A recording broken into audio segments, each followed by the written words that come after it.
This episode is dedicated to Alan for becoming our newest Southpaw supporter and helping to make this project possible.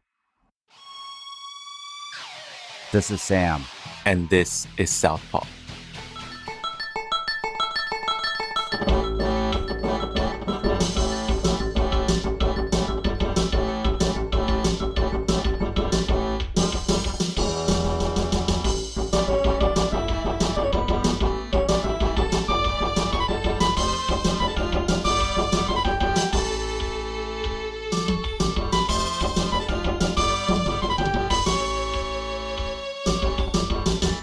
On this episode of Southpaw, we have Huda Ammori and AJ from Palestine Action. Thank you both for being here. Thank you. Thank you for having me. Yeah, it's a pleasure. So this is our first episode directly about Palestine. And since many of our listeners learn about the topics we're discussing for the first time here, I thought it would be good to give context to listeners and start chronologically by giving an explainer about the Palestine-Israel conflict, how we got to now, and why this should matter to all of us who are conscientious. So, Huda, could you give us an overview? Yeah, definitely. So my own background, I am Palestinian on my father's side. So from a British kind of context, actually, Britain in 1917 issued the Balfour Declaration, which was done by the UK Foreign Secretary at the time.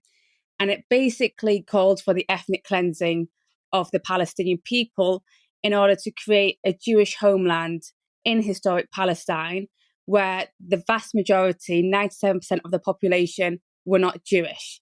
So this meant that they had to be forced out, including my own family. It was actually in the early 1920s when my own great-grandfather was shot and killed by a British soldier during the British colonization of Palestine. And then we saw in some decades later, in 1948, is what we call the Nakba, which translates into English as the Great Catastrophe. And this is when Zionist militia basically forced out more than half of the indigenous population of Palestine. So that was 750,000 Palestinians were forced out of their homes. In the process, they destroyed over 500 towns and villages, attacked and murdered many Palestinian families, did violent assaults against women, men, and children. And essentially, after that, the remaining parts where Palestinians lived was later occupied by Israel's regime. So from then on, Palestinians are basically living under the apartheid regime of Israel. It was actually in 1967 when my own father was basically, he was a young child and he was with my aunties and uncles, and the Israeli military were basically shooting into the front window of their home. And the only way they managed to escape was by hiding under the table in their front room and then crawling out of the house with just the clothes they had on their backs, basically, and no shoes on. And they had to run and hide in caves for 3 days without any humanitarian aid. But this is a story which is very common, to be honest, for all Palestinians. And it all roots back to the illegal occupation of Palestine and the system of ethnic cleansing, basically to create the Israeli state and ethnically cleansing the indigenous population continues to this day. So we see in the West Bank, Palestinians are constantly forced to live under the brutal Israeli military rule, which means that if you want to go to school or you want to go to work, you are forced to go through checkpoints in your own land. Many Palestinians are shot and killed at these checkpoints. Women are sometimes forced to actually give birth on these checkpoints. And this is a daily reality for Palestinians there. And also they constantly face the threat of home demolitions, which means basically if you're Palestinian, your home could be demolished in order to create the ever-expanding illegal Israeli settlements. And we see in Gaza has been under brutal land, air, and sea blockade for over a decade. It's one of the most densely populated areas on Earth, where the vast majority of the population are children and refugees who've been previously displaced from other parts of Palestine and are constantly subject to bombardments of drones, bombs, etc., which are used to basically oppress and kill the Palestinians that live there. Could you explain for people what exactly is the West Bank?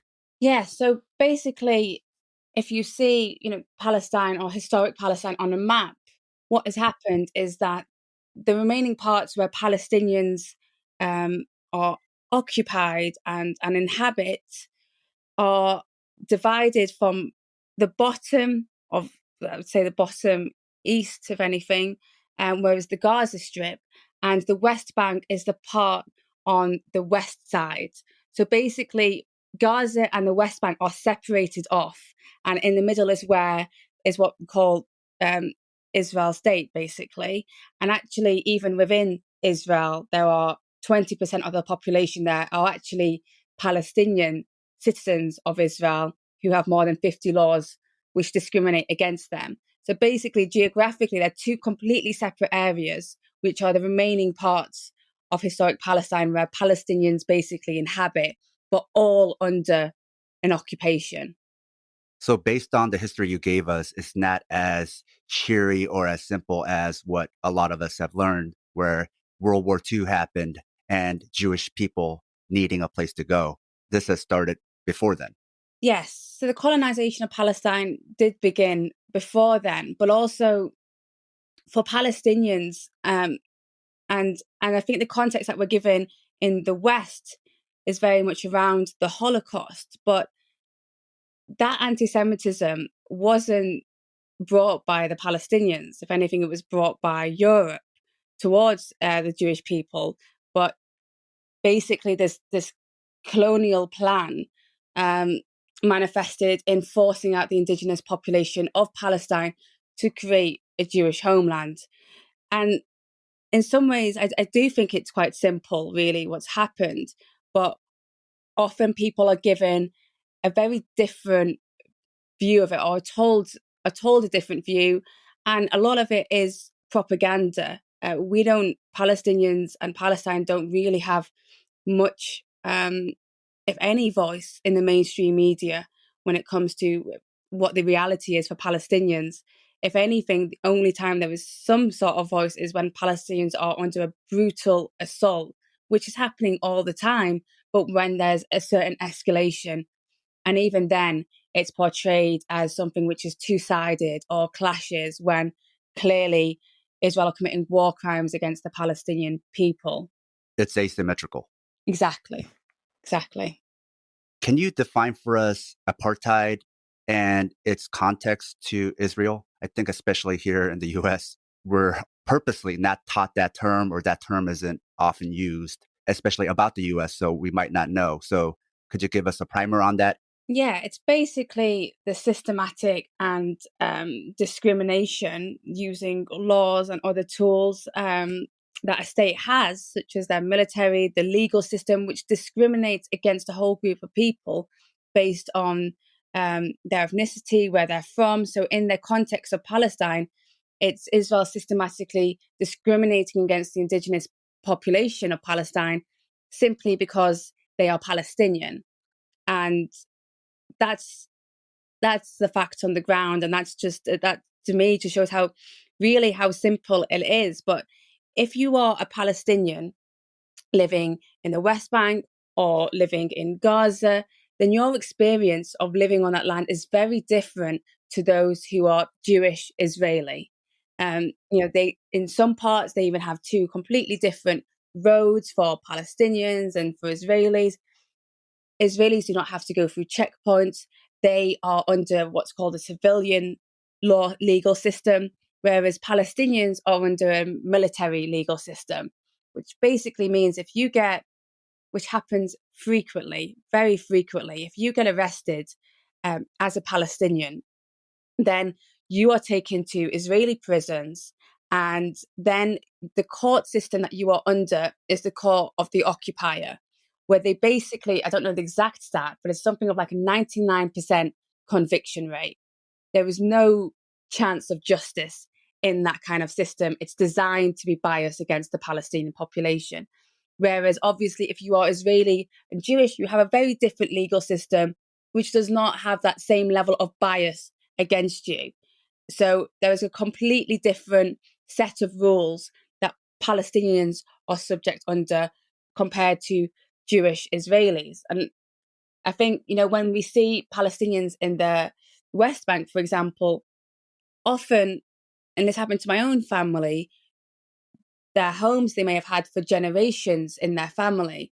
And Israel can say to them, give them basically a notice to say, you have 30 days to demolish your own home.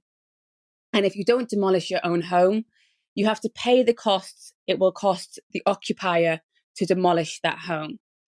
So basically, they put Palestinians under this. It's not just a physical assault, it's a mental assault where if you don't destroy your home and make your family homeless, essentially, and become refugees, then you have to pay the costs to the occupier.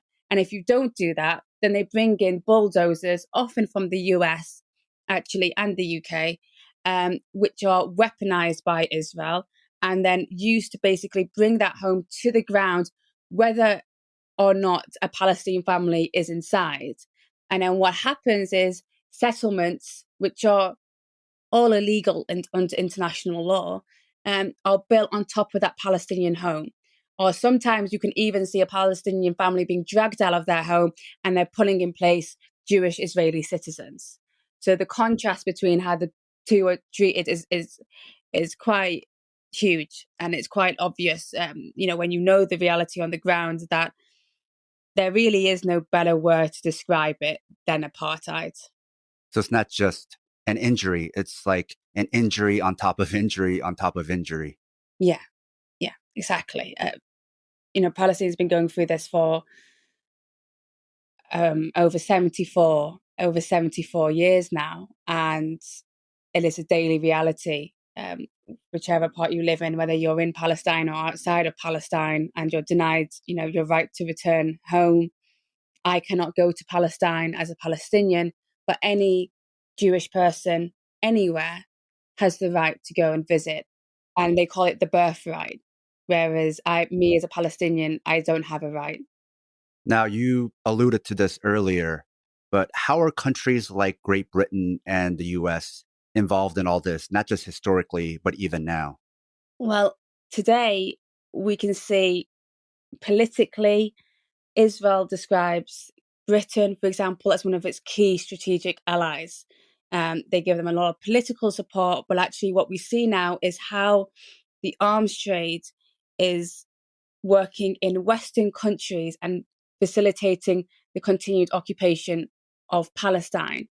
The US gives, I think it's about $3.8 billion a year in terms of military aid to Israel to help continue its arms trade. But the arms trade in Israel basically exists because of the domination over the Palestinian people. It needed weapons in order to keep the Palestinians down and in order to keep the Palestinians oppressed, basically. And we see now that the West massively profits from it. So, for example, companies like Elbit Systems, which is Israel's largest arms company, actually formed in 1966. This was a year before my family was forced out, and they were formed basically to arm Israel's apartheid regime and to force out the Palestinian people.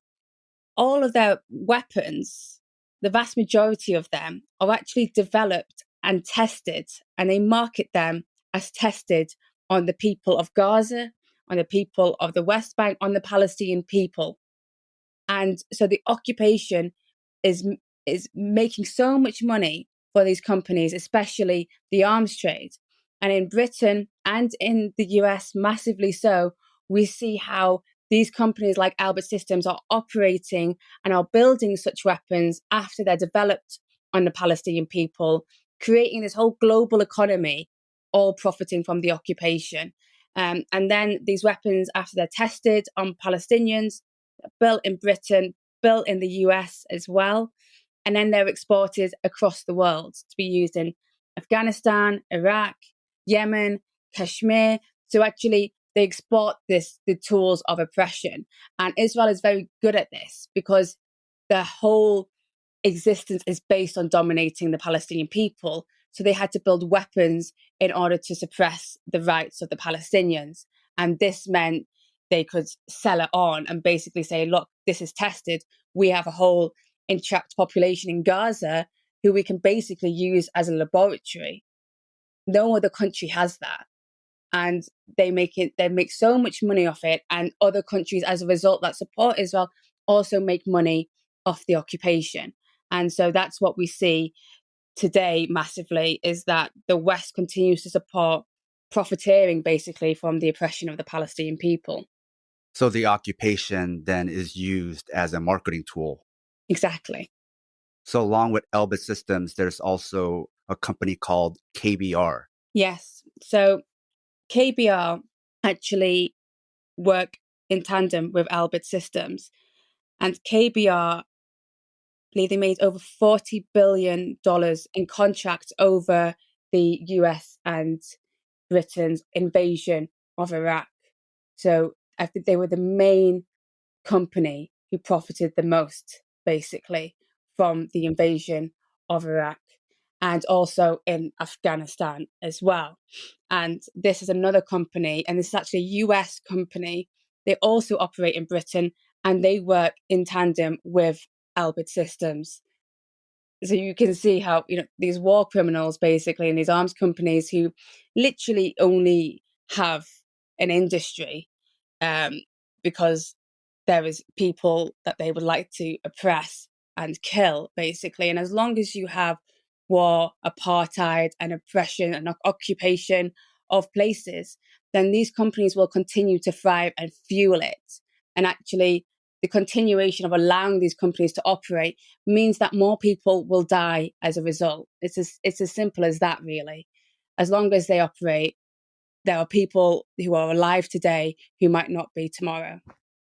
Then these arms dealers, they're not even rivals. They're interconnected and colluding in this. Yeah. I mean, like any industry, there is some level of competition, but actually most of them may compete with each other in certain ways, like compete for certain contracts, but actually how they often operate is when they want to gain a government contract, they will band together to create a really good portfolio to show and fulfill that contract. So often they are working together, as you said. And this isn't just arms manufacturers. This reminds me of like what a lot of, especially US companies, what they did in Latin America or in the global South, where they worked together to take over these countries. Yeah. I mean, they have a common goal, and actually they need each other to keep their industry alive and thriving. They need to work together.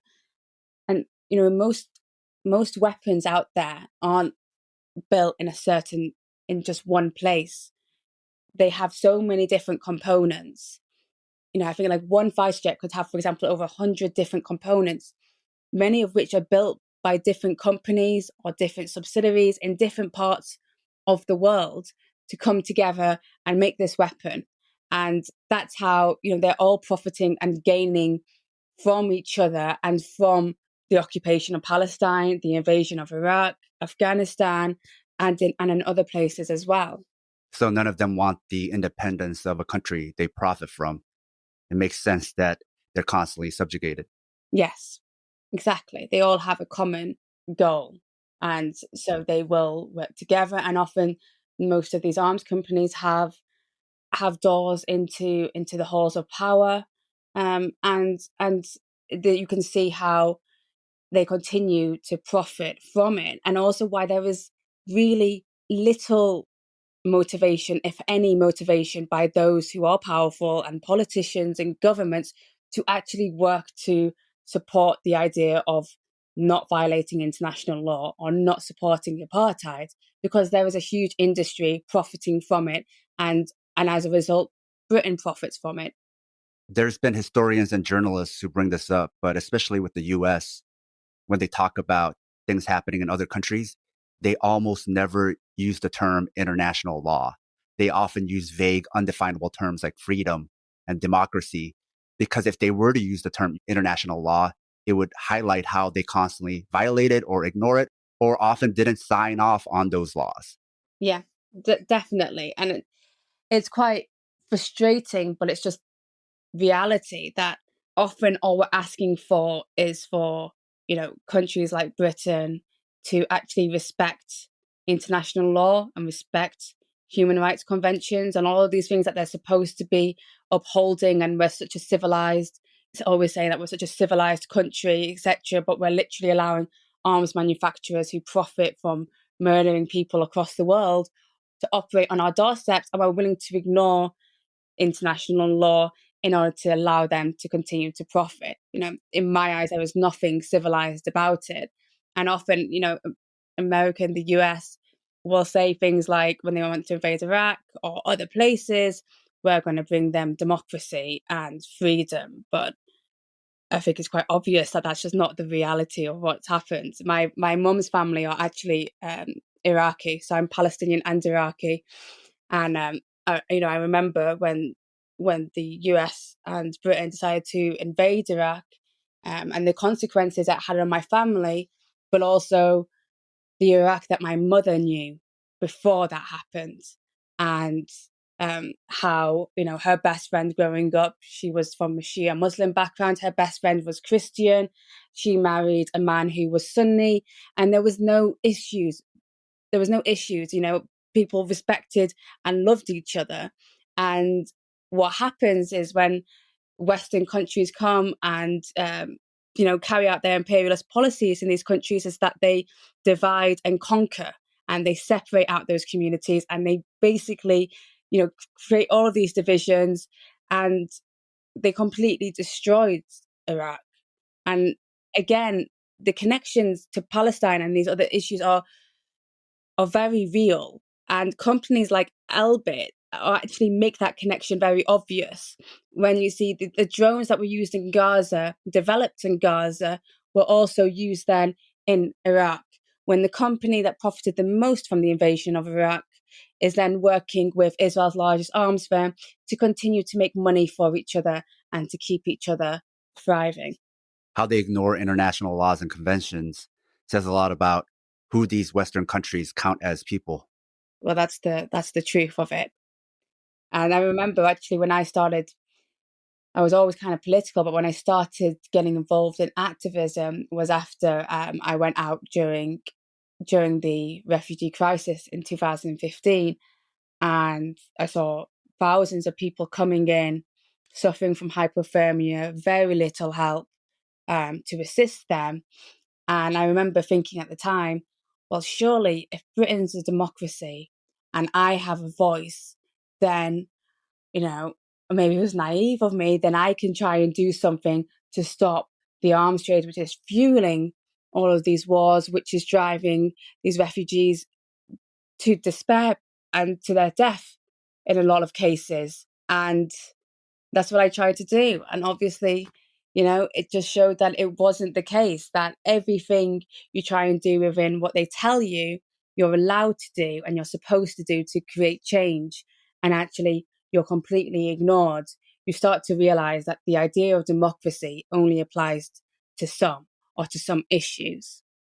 And what you said about Iraq of dividing people up reminds me of what the British Empire did in India. So these methods continue and are hallmarks of Western imperialism. Yeah, it's the same tactics again and again and again. I remember last year during the bombardment of the Gaza Strip, Joe Biden approved 735 million in arms sales to Israel. For people who keep hearing about Gaza, but not quite sure what Gaza is, can you explain a little bit more about the Gaza Strip, what the bombardment did? Yeah, definitely. So Gaza is a part of Palestine, which is basically for over a decade has been under a land, air, and sea blockade, which means that they basically can't get much in, and things and people cannot get out. They're denied their freedom of movement. people are essentially trapped there. It's one of the most densely populated areas on Earth and is often described as the world's largest open-air prison. The vast majority of people there, I think I mentioned before, are actually been already displaced from their homes. So they're already refugees living within the Gaza Strip. And the situation there is quite stark in terms of, like, you know, the access to drinking water, access to electricity. All of these things are stopped by Israel. And actually, at one point, Israel would calorie count based on how many people lived in Gaza, how much food could go in based on the minimum calories that you would need. So it's so disgusting. And obviously, no one is ever going to have calorie count per bit, how much food they're going to have. So people obviously starved. And often what happens is Palestinians in Gaza are subject to bombardments by Israel. And all the time, basically, Elbit's drones are flying over top of Palestinians in Gaza. They're used to surveil them all of the time. It's quite common for them to see warplanes flying over them, and they can't leave. They are basically trapped. And in certain points in time, there will be bombardments of Gaza by Israel, where literally, you know, they just send missiles and bombs in, often killing numerous families and destroying, you know, Palestinian communities, destroying hospitals, the only power plant they have, destroying offices of media, like, for example, Al Jazeera, and I think it was the Associated Press office, was literally targeted and crumbled to the ground whilst live on TV, whilst an Al Jazeera report was live on TV. And so this is something which, unfortunately, is quite common for the people of Gaza to experience. Last May, we saw this happen again.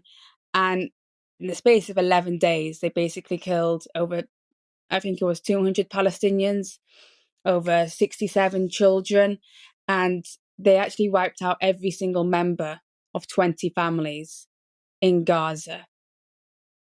And what Elbit did at that time was they actually used swarms of drones. For the very first time, we saw this in the world, and they were actually artificial intelligence swarms of drones. Rather than a single drone operated by a single person, it would be multiple drones basically flying overhead, and would only require one person basically behind a computer screen hundreds of miles away from actually the situation on the ground, which was conducting a lot of these attacks. And Elbit, Israel's largest arms firm, literally sat with the Israeli military. So not only did they provide the weapons for them, but they sat with the Israeli military and said that they were proud to conduct over 30 strikes during that time. So they're sitting in the, you know, whatever you want to call it, their war room, and planning who to kill.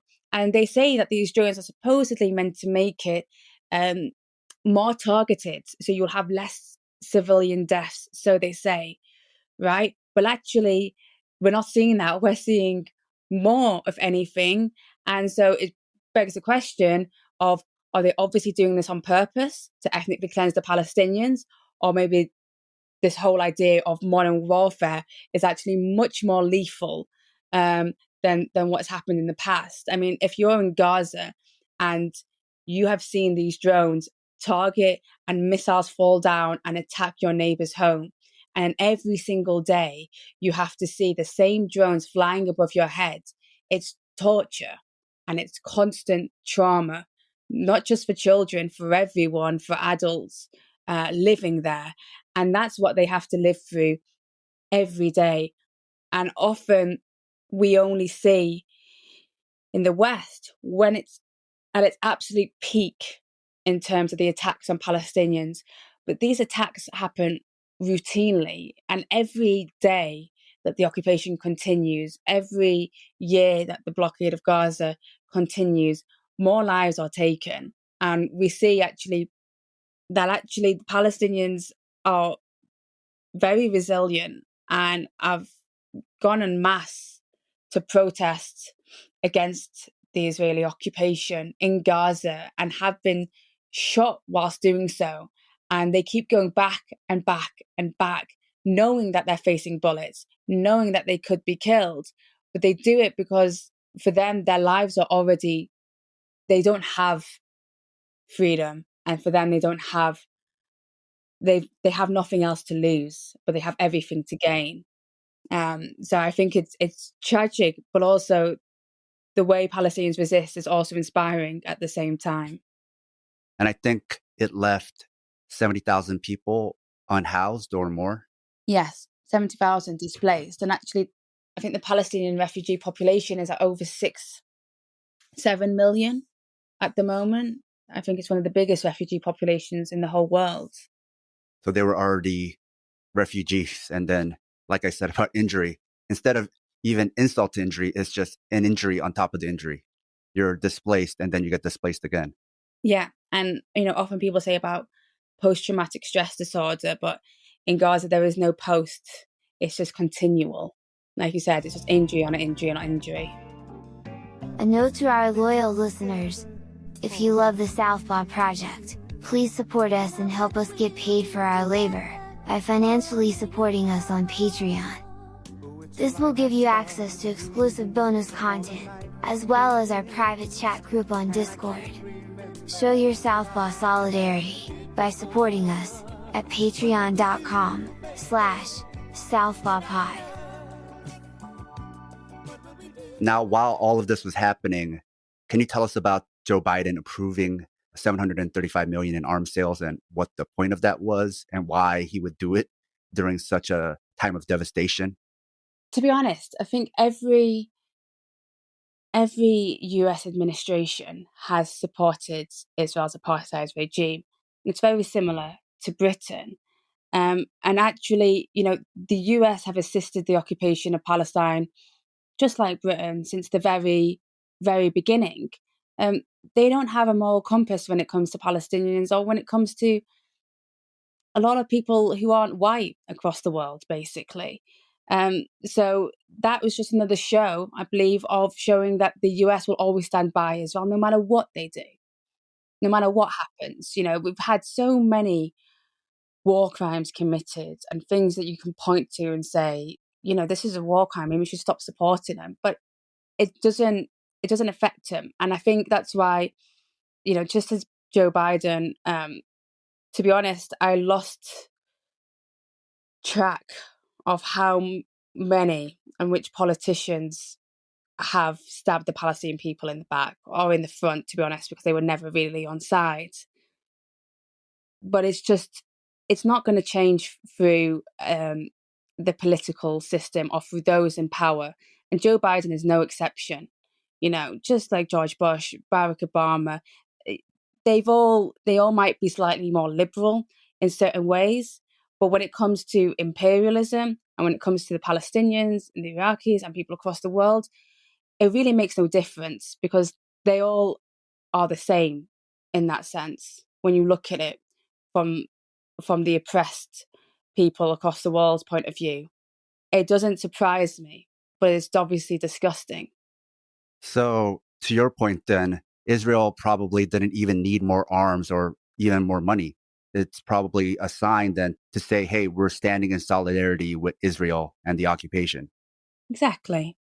And politically, it's not even just about the financial aspect of it, like you said. It's about the political aspect and to show that they still have American support, no matter what they've done to Palestinians in Gaza, that you're still going to have this support from the international governments, and the US is obviously a crucial one.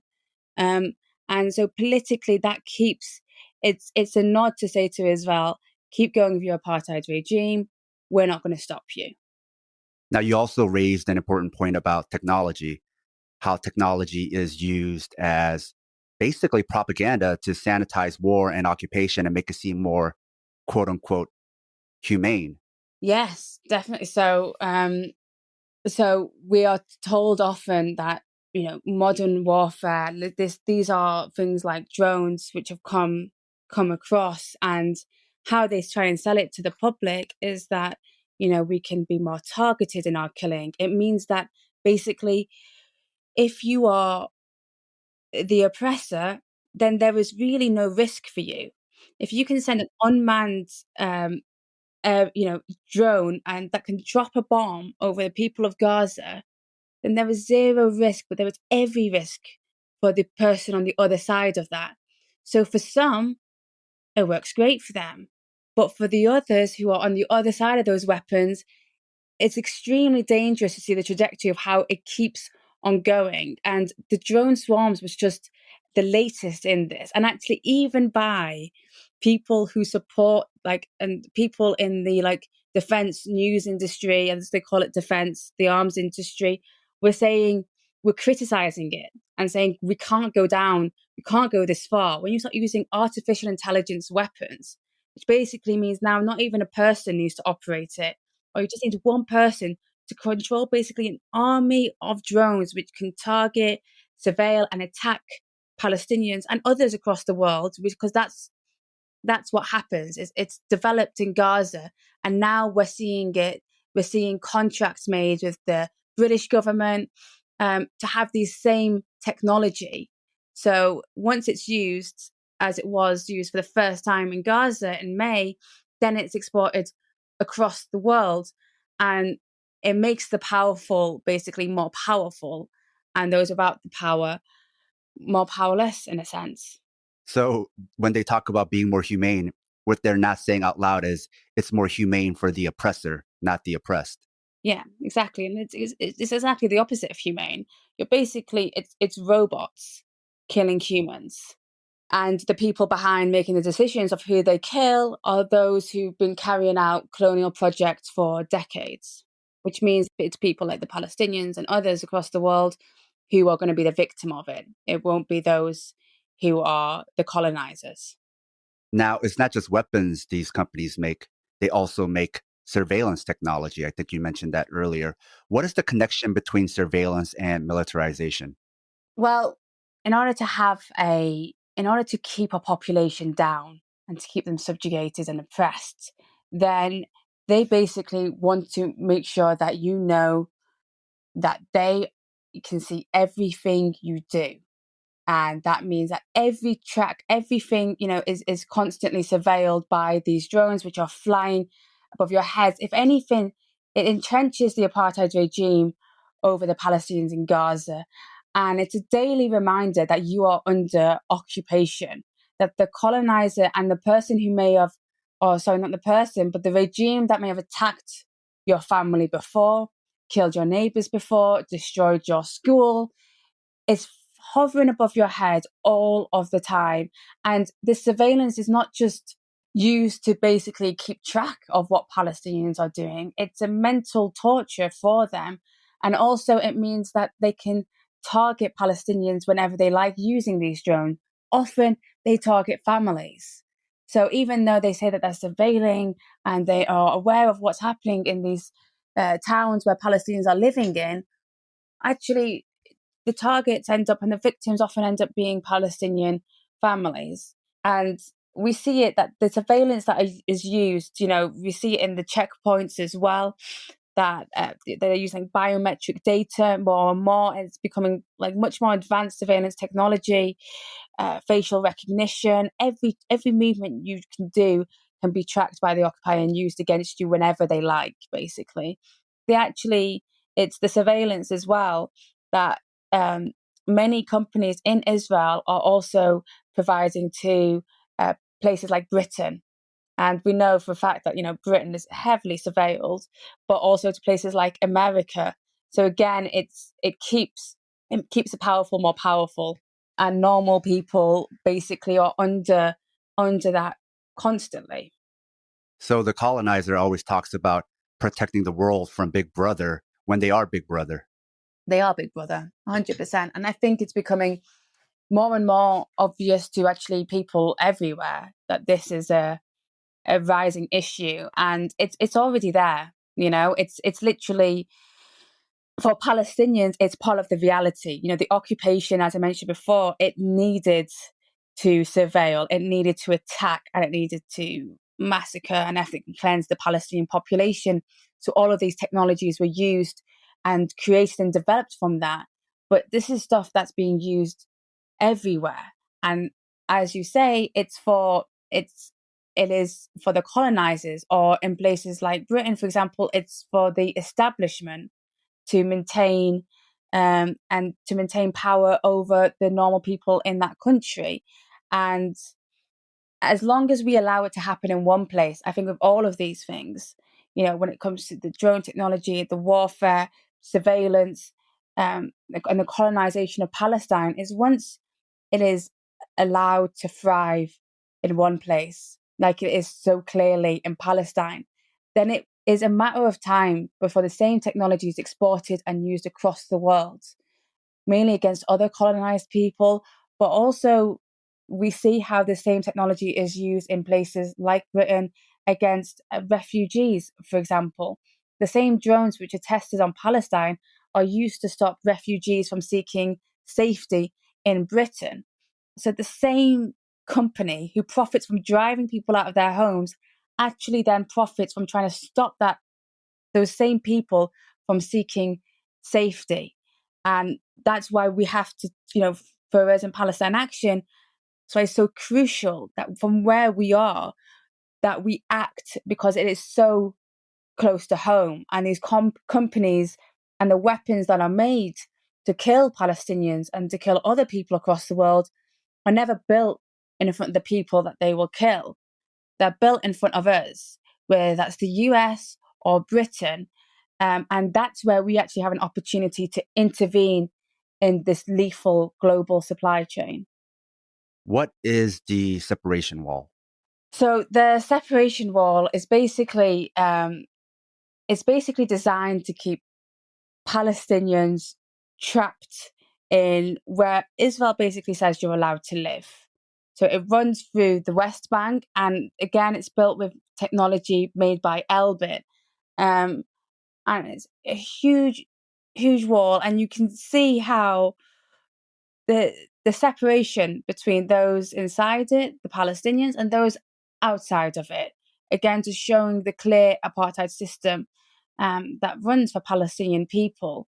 We also see in Gaza where they're trying to build a wall around the Gaza Strip, again, to entrap the Palestinians and to separate them out from the Jewish Israelis, basically, and often to separate them out from their own families as well. But in Gaza, they're not actually just building it above the ground. They're building it down below the ground as well. So you are literally trapped, and then your only way in and out is through occupation soldiers who decide if you get to leave or decide who gets to enter. It's just another form of control. So the wall Trump wanted that horrified many Americans already exists, but it traps Palestinians. So it raises this question, is that why they don't care? Well, actually, again, it was Elbit, the same company who built the electronics and the technology for the apartheid wall in Palestine, gained the contract for the US-Mexico wall. Again, it's just another way of how it's, it starts off in Palestine so often, and when you allow it to keep going, it goes across the world. But it's the same. It was literally inspired by that. Wow, I had no idea. You couldn't make it up, could you? Like the links are crazy, but it's just how they work. Yeah, it sounds like tactics of a comic book villain. Yeah, exactly. Now, you're both in England. For such a small country, why does it seem like so many weapons are produced there? Yeah, so essentially, I believe that basically Britain decided it needed a role to fill after it lost its place as hegemon. Like, once the US firmly established itself to be the new global empire, the new thing that's in charge of the entire world, that gets to police the entire world, that gets to decide who's able to make what decisions. Britain realized, after having so much success with, say, using armed militias like it did in the United States, like it did in Israel, to take over these indigenous populations and take control of these lands, that they could essentially, well, if we're not going to be the ones on top anymore, we can find profit being the middleman. We can find profit being the developers. The thing that let the UK essentially take over the world was just building up the largest navy, which was a necessity at the time, being an isolated island. But I think, it's always been sort of central to how we've taken over other places, is that it's all about the arsenal. So I think both like the relationship we've had with like on the ground militias and like on the ground mercenaries and things like that in order to displace other governments and other civilizations, and the way that building up as large an arsenal as possible has always been central to how we've committed our own military actions. I think like both culturally and in industry, it just leads so easily to realizing that is a place that we can fall into. I think actually it was like the second largest exporter of arms in the world, and we're such a small country that it's just crazy when you think about it. When you see it on a map, just how prevalent the arms trade is. And often it's in, it's not in like the centre metropolitan cities, it's in like the more like rural towns where they build a lot of these weapons, often because it's actually cheaper to operate there. But I think AJ covered it basically. We often say post-colonialism and all of that stuff, but it's like, no, you still profit from colonialism. It's just more directly through the arms industry and less overtly going directly to colonized places, but it's through other ways that they continue to profit from the oppression of other people. So it's disproportionate. Then they are still very much a world leader, just in a different role. Like per capita, it sounds like they make more arms than anybody else. So their role has changed, but they're very much a leader in profiting off of oppression and colonialism. Yeah, I mean, we're still one of the world's like biggest hotbeds, not just for arms production, but also for arms fairs. Like there's at this point more arms fairs than I can name, like up in like based in different cities across the UK.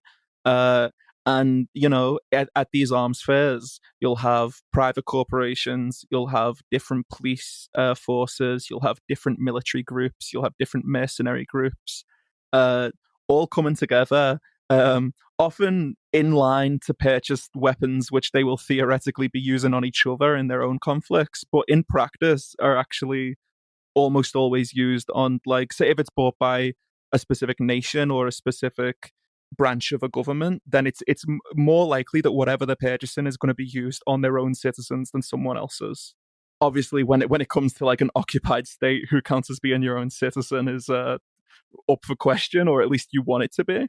But all these places, all these different groups who seemingly have conflicting interests come together in this country and, hang out and talk shop and buy what they can and take that home, and they all contribute to this global policing, to this global market, which all comes out of the experimental laboratory of Palestine.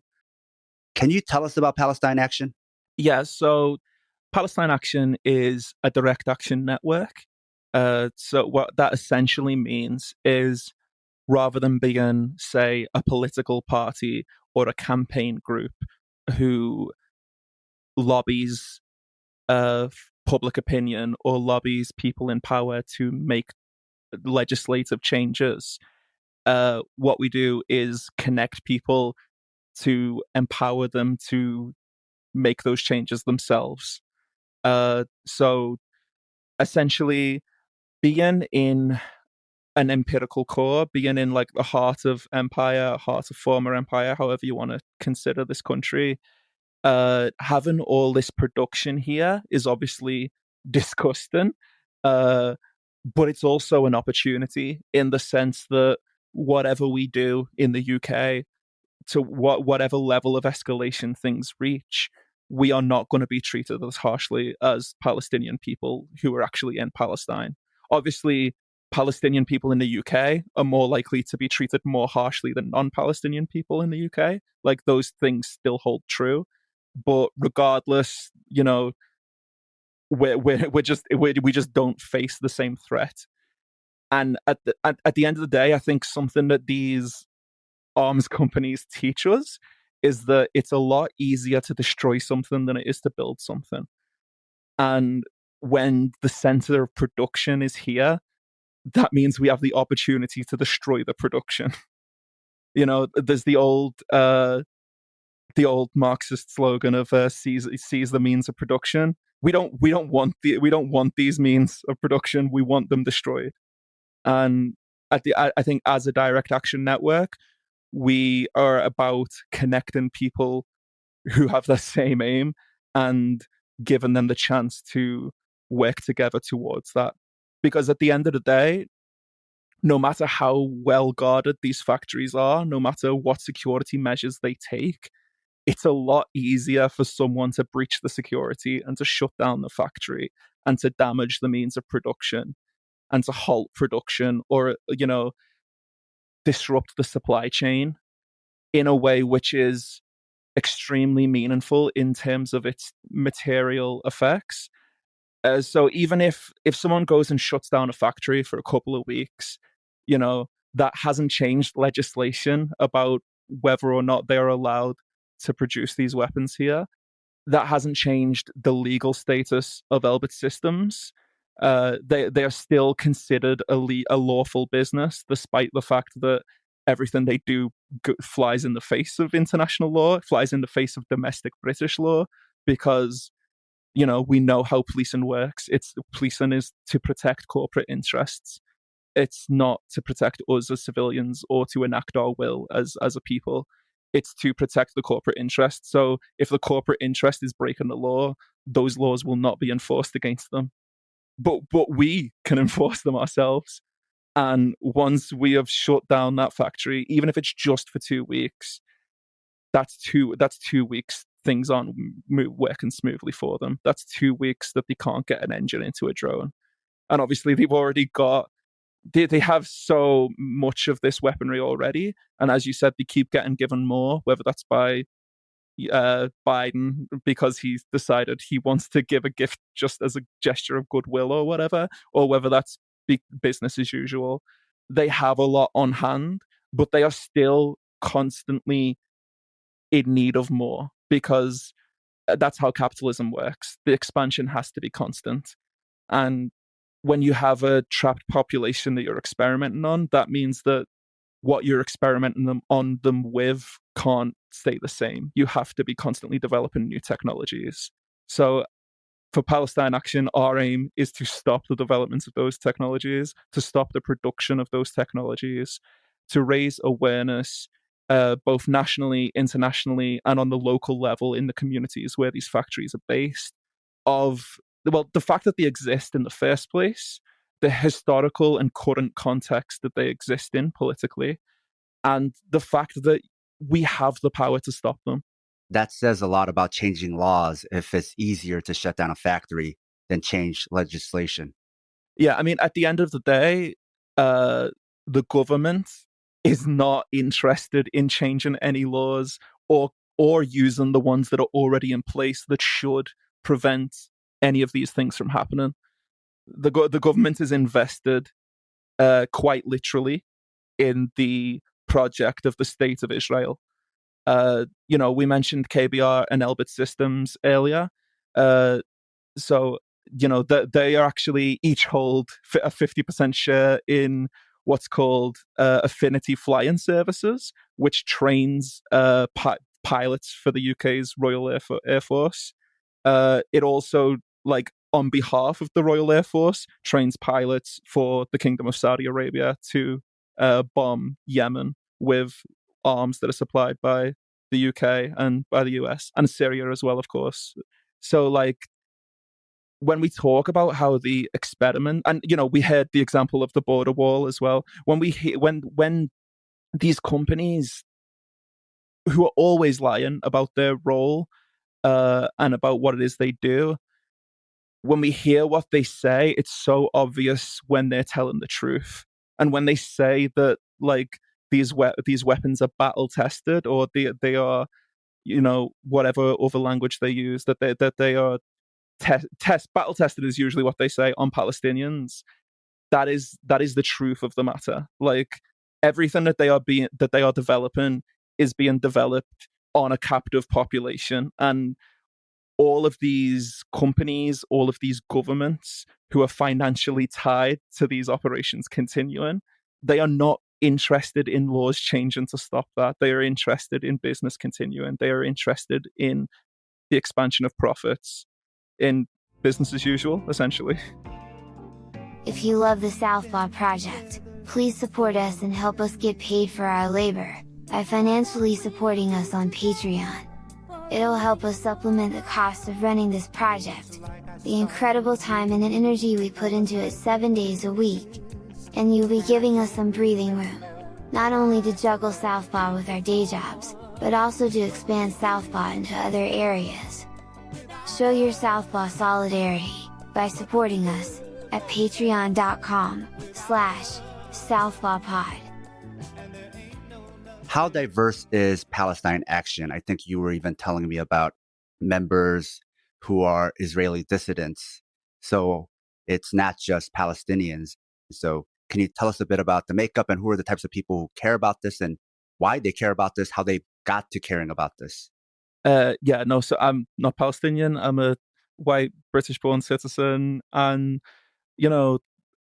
but I think in that sense, I'm not necessarily a minority within Palestine Action. Although there are a lot of members who have more of a familial or cultural connection to Palestine. But in terms of like actual Palestinian members, that's not like very common, because of course Palestinian members would be cracked down on a lot harder than non-Palestinian members, essentially. But I know we do have a lot of Muslim members.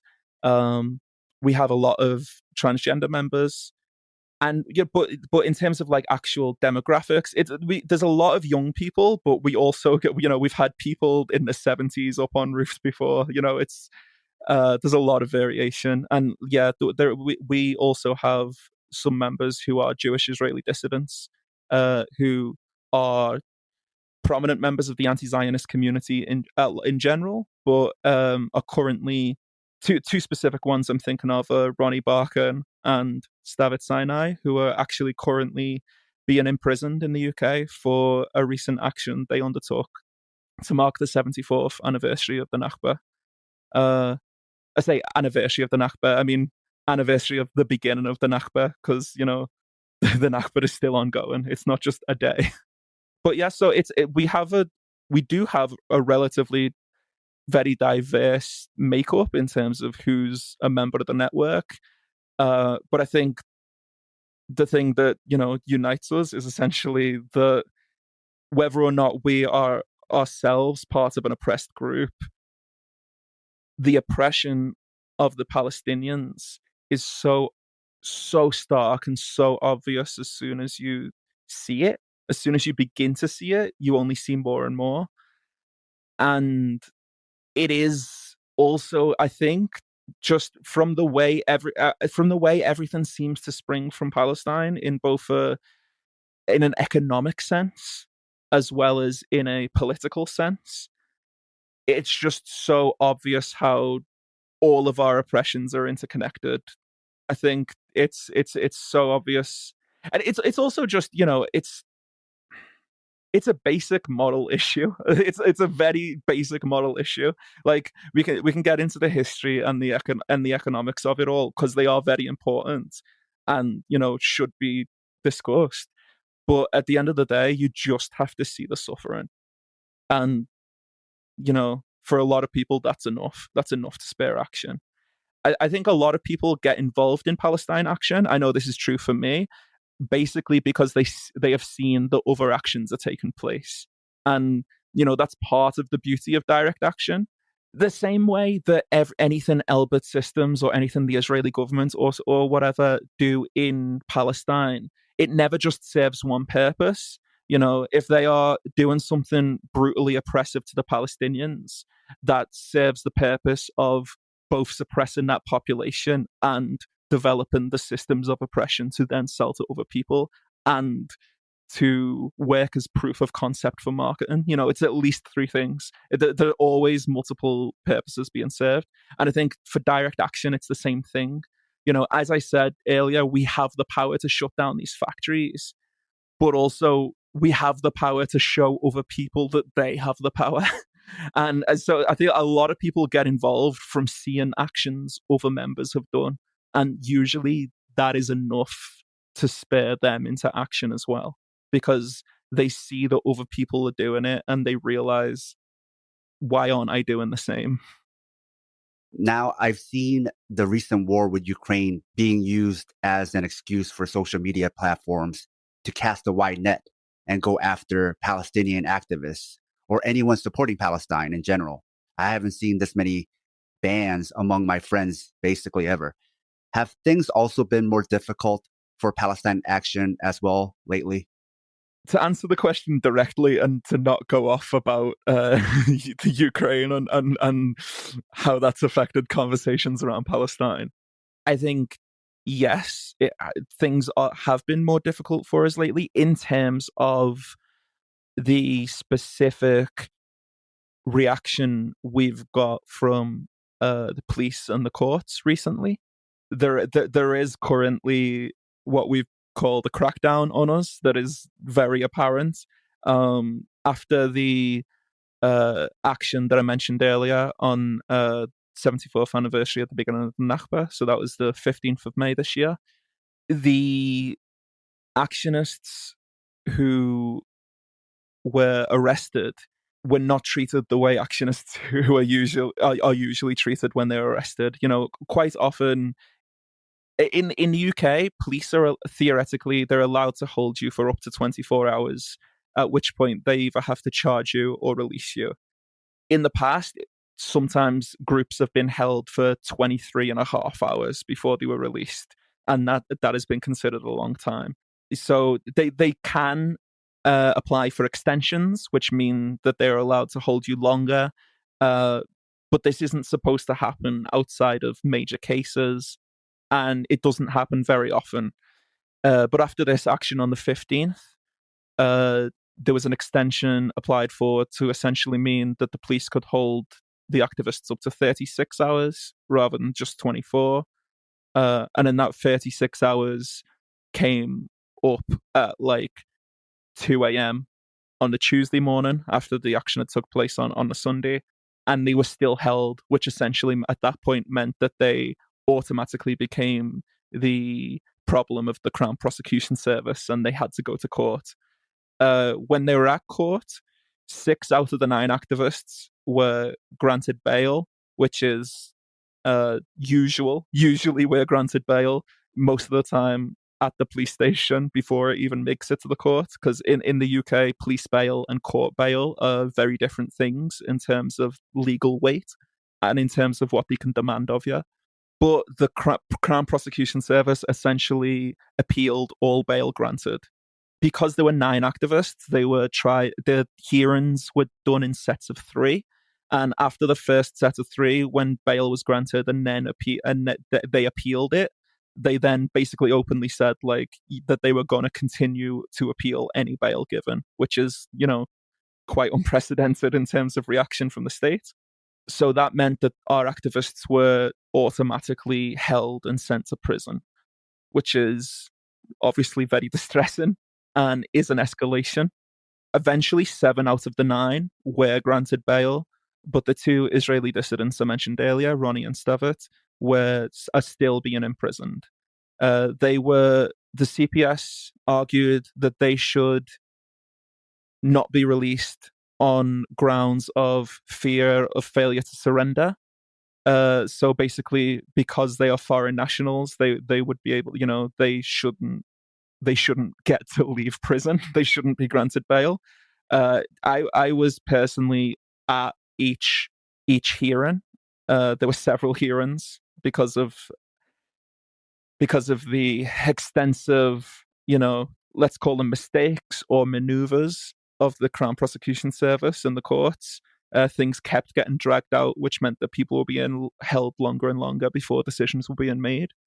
So eventually they were just arguing for these two to be held, the two Jewish Israelis. And it wasn't until the third hearing that they actually acknowledged that they were Israeli. Before then, they had just been describing them as foreign nationals from the Middle East, clearly leaning into implicit racism that they could expect from the assumption that they were themselves Arabs or Palestinian.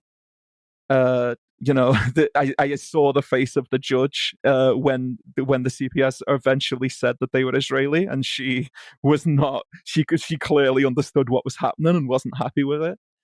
But it was a different judge who ultimately decided that they should not be allowed bail, even though he did disagree with the CPS's argument that they would be a flight risk. He explicitly said he doesn't think that they would be a flight risk, or that the idea that they were a flight risk wouldn't be sufficient grounds to deny them bail. But he called for a lunch break before giving his decision, and basically over the lunch break, the CPS found that while they were all being kept in custody, the two Jewish Israeli dissidents had been charged for a previous action from May the year earlier, where they had previously been released under investigation from this, which essentially means that no charges have been processed. You have completed any bail conditions given. You essentially just have to wait and see if they charge you. And they charged them at 2 a.m. in the middle of the night before they went to court. So the courts didn't have this information at first, but once the judge found out about it, he decided that instead of denying them bail on grounds of fear of failure to surrender, which is what the CPS were arguing for, he was going to deny them bail on grounds of fear of further offense. And in the process of this, he said that essentially reoffending, even though they had no previous convictions and they were released under investigation and had previously cooperated with the police and courts on all their bail conditions while they had them, and they hadn't broken bail because they were released under investigation. He said that reoffending while RUI'd was essentially equivalent to breaking bail, which is completely untrue, both on a literal semantic level, but also legally speaking. It's just completely untrue. It's not how the law works. But that was his justification for denying them bail. So now they are still imprisoned over 2 weeks after their action. So this is our second attempt at this recording because this arrest and this holding kept dragging out and was up in the air, and it overlapped with our first attempt. So this harshness was unexpected. I remember I was talking to you about it, and you seemed very distressed, but also confused and uncertain about what was supposed to happen, because being part of Palestine Action, it sounded like, arrests are something you deal with. You've been to this before, but this was something unprecedented. Yeah, so there is a thing in British law that I think doesn't exist in law in most other countries. So to an American audience or to other audiences, it might sound a bit strange, but there's a precedent in British law for what we call accountable actions, which is essentially when a protest group or some other group performs a direct action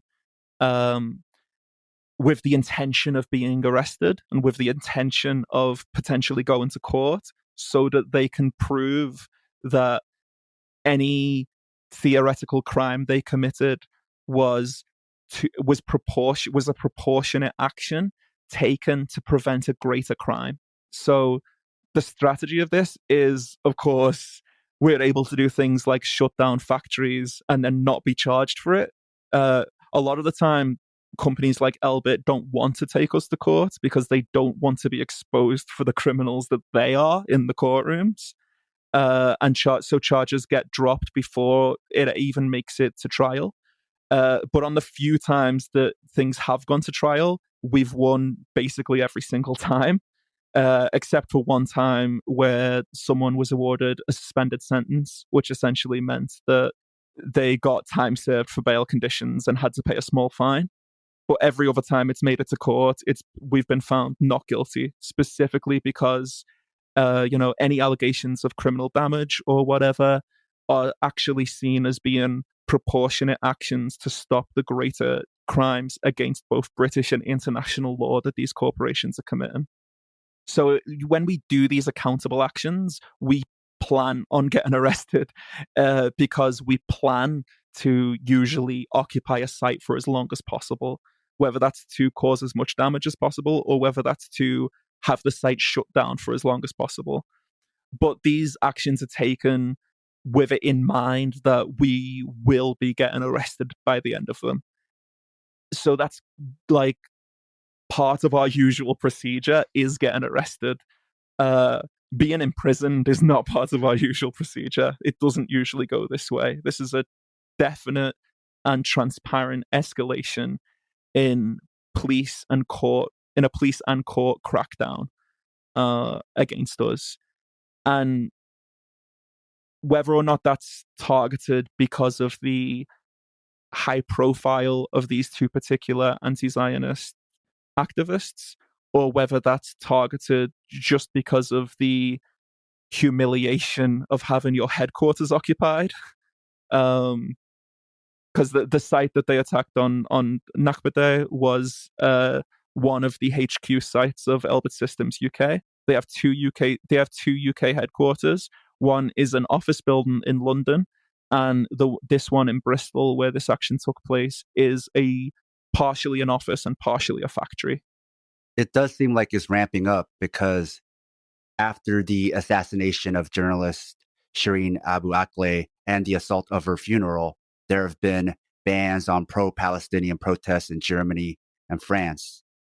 Can either of you tell us if that's spread to where you are and if it seems like it's part of an overall clampdown of pro-Palestinian movements?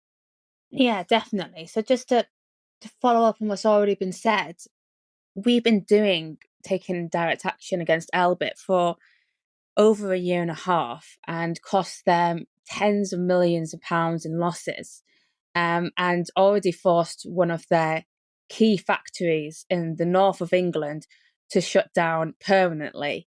So they really don't like us. And the state, as a result, who try and protect these arms companies, also don't like us. And I think we can see it, through any successful movement or movement which actually truly poses a challenge to the state or to the status quo, that they are not going to let you succeed without putting some serious obstacles in your way. And the closer and the more disruption we cause for Elbit, and the more we grow, because also ahead of this action on Nakba Day, we have had, for us, probably an unprecedented level of people joining Palestine Action and willing to risk their liberty to take direct action to shut Elbit down, basically. So I think that this latest crackdown is basically an attempt to do what they can to stop us and to deter us from taking this type of action. And, we know that this is basically when they crack down is when they're acting out of desperation to basically keep Israel's arms industry running rampant in Britain. And we're just not going to allow that to happen. And this is just the latest attempt to basically escalated attempt to try and deter people from taking this type of action. But actually, with all of these things, with the crackdown in Germany, where they literally were just protesting, right? They were protesting in solidarity with the Palestinian people, 74 years since the Nakba began, and they were banned from protesting, and they did it anyway, and they were arrested as a result. But the more repressive that they are internationally in order to stop solidarity with Palestine, I think, we are at a crucial point in history. And I think we're at a crucial time where we either fight through, and we're probably going to face a lot of, unwelcome repression by states internationally to do so. But if we don't, then the apartheid regime is just going to go stronger, and Palestine is not going to exist.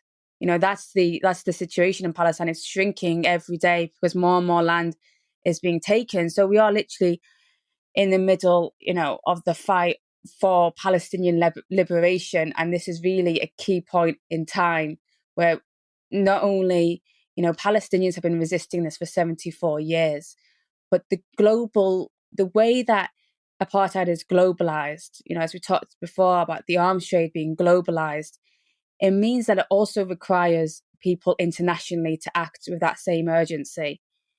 To be honest, campaigning for Palestine, before Palestine Action, we had obstacles in every way. If I wanted an institution like my own university to not invest in such companies, despite the fact that they've already got rules that they can't invest in these type of companies, it was so extremely difficult because the level of support for Israeli apartheid on an institutional and establishment level is so high, but actually the level of support on the grassroots is much bigger.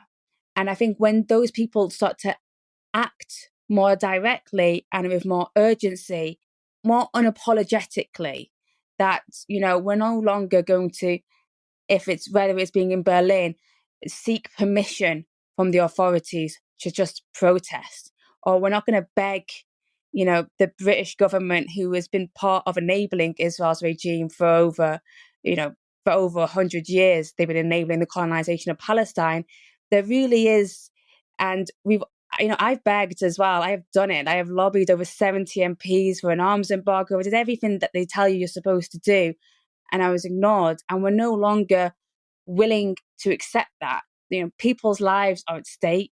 People's freedom are at stake.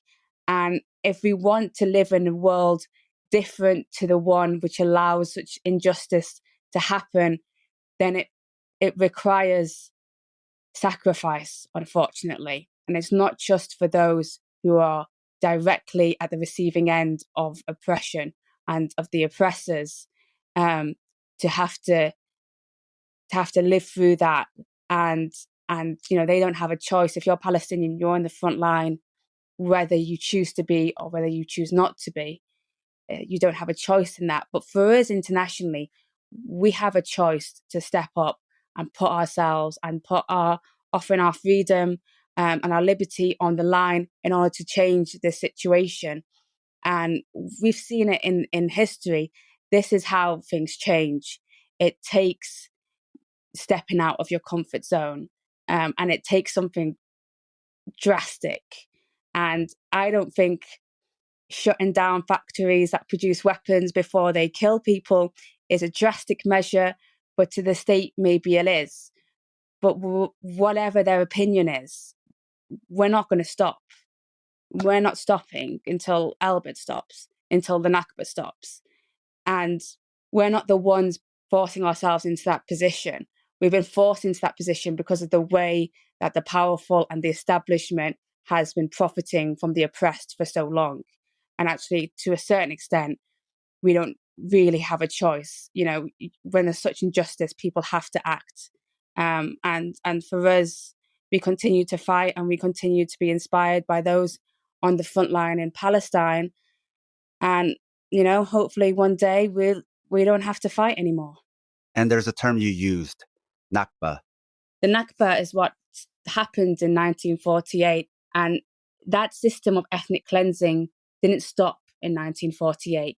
It continues to this day, which means more and more Palestinians are bombarded by Israel's bombs, or have their homes demolished, and are forced out of their homeland in order to expand Israel's apartheid state, basically.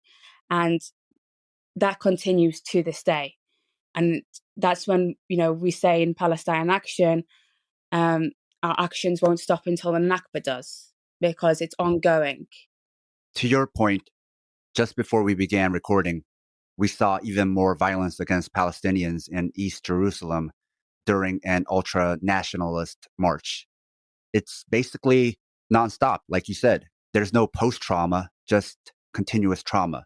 But for the audience, could you tell us about what happened there and how it's part of an overall longer program?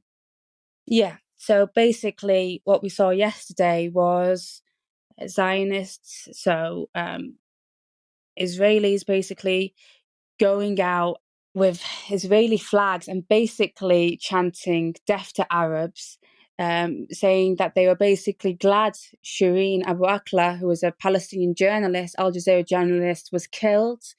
They were saying insults that I don't really want to repeat about the Palestinian people.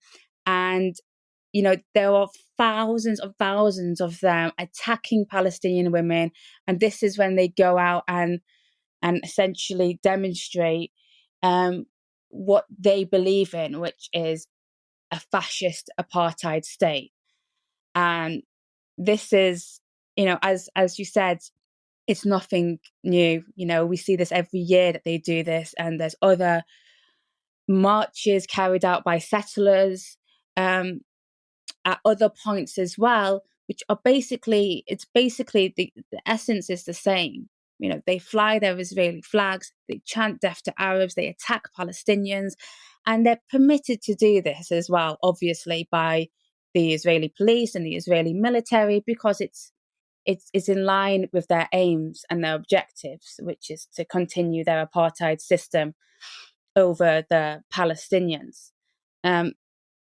But like you said, this happens all the time. I feel like if I switch off for a day and I check what's happened, something else is happening. You know, we can't ignore it, especially not just me as someone who's got Palestinian background, but for those of us, and I have privilege. You know, I was born in Britain, right? Like I do have massive privilege compared to my family in Iraq and other places in the world. And I chose, like many others, like AJ and other people in Palestine Action and other groups, to use that privilege to actually take direct action against companies like Elbit. But for all of us, you know, in the imperial core, we have got privilege, and which is often built on the backs of the oppression of other people.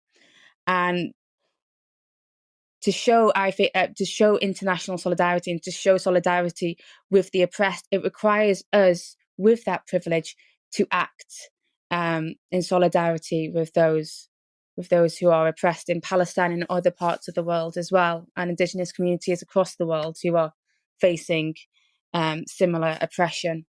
I had to keep updating my notes in the prep for this talk because new things kept happening like daily on the run up to this appointment. And it really is, to your point, nonstop. Yeah, and that's by design as well. Like, if you look at on the same day at the same time as the Israeli occupying forces were attacking Shireen's funeral, at the same time, busloads of Jewish Israeli settlers were being taken to the empty apartment blocks of the Palestinians who were in the street, and they were running in and filling the place with their own property and taking over the buildings and claiming the homes for themselves while people were being brutalized in the street. And that was coordinated, just as you know, just as people are allowed to do these hate marches, were protected by the occupying forces.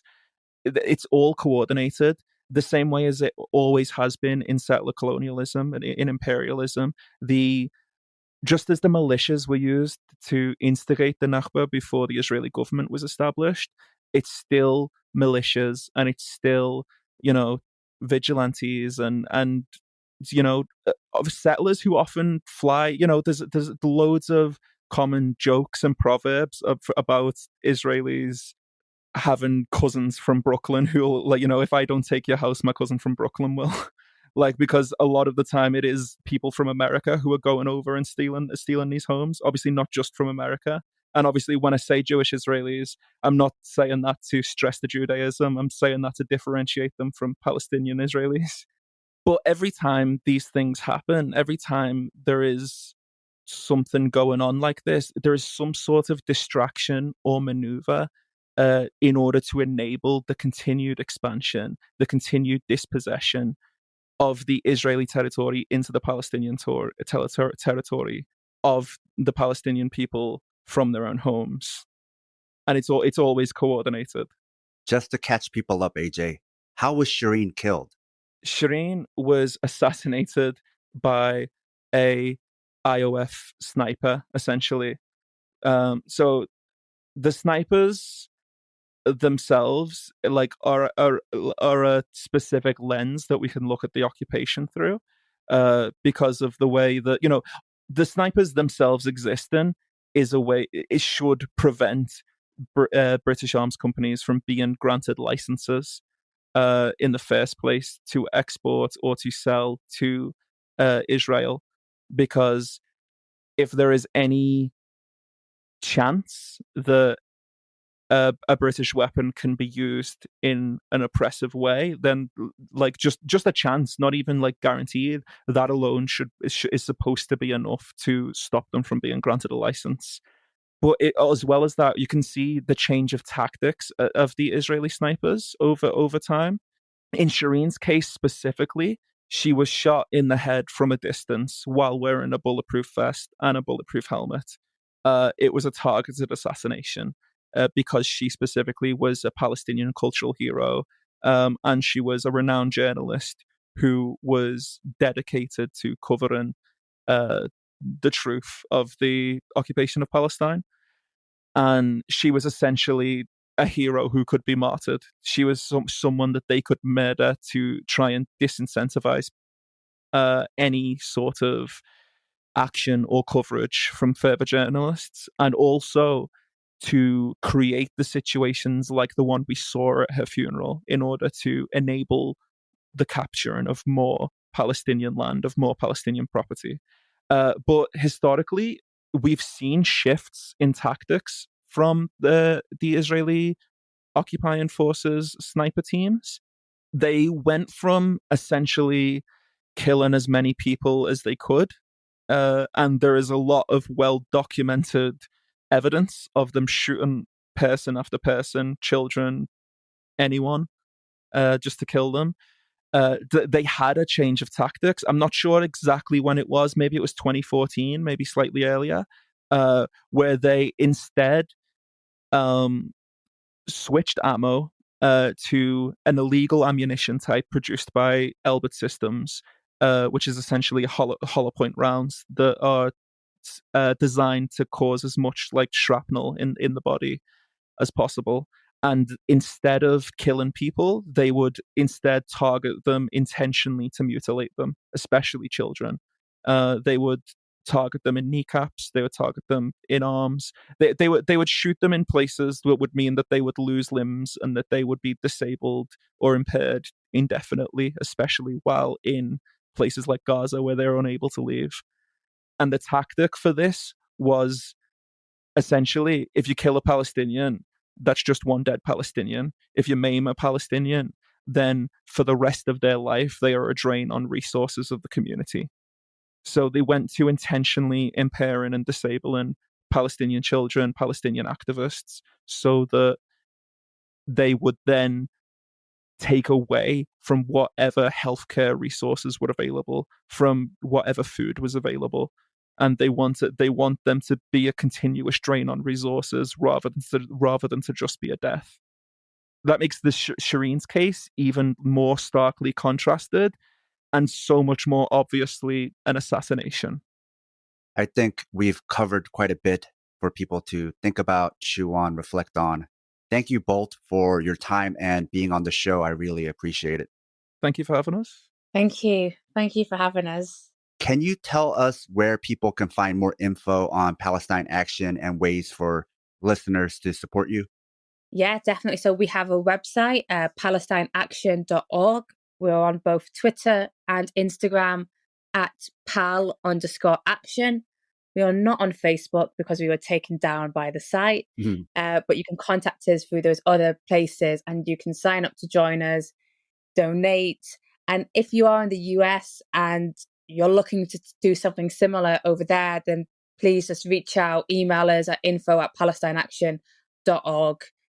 Albert has a very large presence in the US, and there's plenty that people can do over there to target Israel's arms trade.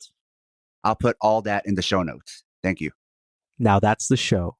If you enjoyed this episode and find this type of independent media worthwhile, please consider supporting the show on Patreon. We have a lot more episodes like this one in the works, but need your financial support to keep the show running. Even a few dollars a month goes a long way. No one does what we do, and it's all being funded by you, the listener.